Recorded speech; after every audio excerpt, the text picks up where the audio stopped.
而家插播一條新聞，今日中午12點嘅時候，有一位司機同佢嘅乘客發生咗拗撬。前面呢個得唔得啊？得啦。105啊！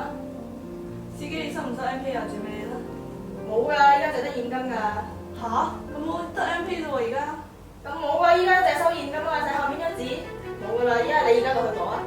那我们没有现金啊，澳门不是智慧城市吗？怎么这些也没有？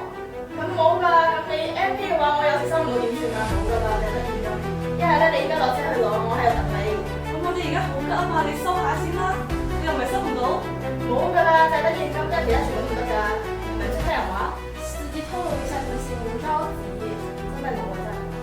嗱，你依家一係就快啲落去攞，我喺度等你。你咁麻煩㗎。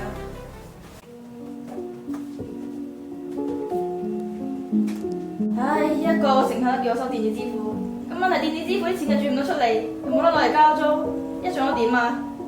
唉，前2日又收少咗錢，成日咁收得9蚊，我而家又冇得追翻個乘客喎，咁我點收電子支付啊？而家根據問卷調查，我哋發現澳門的士僅接收現金支付嘅現狀，對80%嘅本地居民同遊客造成咗許多不便。